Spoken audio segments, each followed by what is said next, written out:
Hello guys, मैं मुर्तजा आलम आप सबका वेलकम करता हूं अपनी इस वीडियो में। आप सब अच्छे हैं ऐसी उम्मीद भी करता हूं।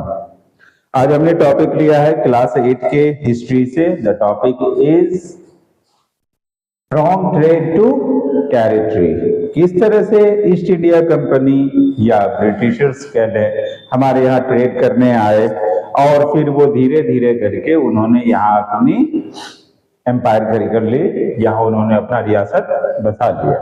आज हम एक एक करके इसी चीज को जानेंगे। ईस्ट इंडिया कंपनी के अलावा और भी यूरोप की कंपनियां हैं जो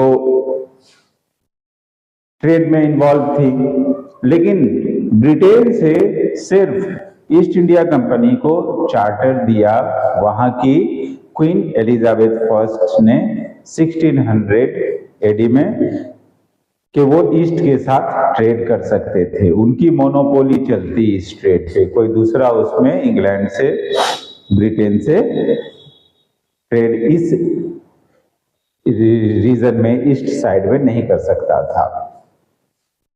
In 1600, Queen Elizabeth I granted the company sole right to trade with the East. Sole right यानी एकांकी अधिकार उसे दिया। कोई दूसरी कंपनी वहां की किसी और जगह की हो सकती, वहां की कोई दूसरी कंपनी ईस्ट में ट्रेड नहीं करेगी।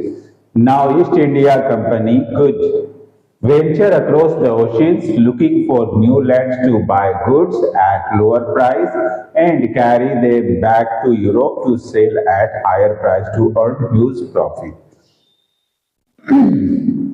क्योंकि यूरोप को पता था कि ईस्ट साइड में ऐसे बहुत से प्रीशियस चीजें हैं जो बहुत ही सस्ते में हम वहां से खरीद सकते हैं और यूरोप के मार्केट में हम उसे हायर प्राइस में बेचकर ह्यूज प्रॉफिट अर्न कर सकते हैं। और ईस्ट इंडिया कंपनी को ये चार्टर मिल गया, अब वो ईस्ट के साथ सोल ट्रेडिंग कर सकता था। The fine quality of cotton, silk, paper, clothes, cardamom and cinnamon were in great demand and all the companies were interested in buying the same things. India से जो मालाबार कोस्ट में पाए जाने वाले पेपर, क्लॉथ्स, कार्डमम, सिनामन, ये सभी चीजें वहां के यूरोप में काफी डिमांड थी। इसके अलावा इंडियन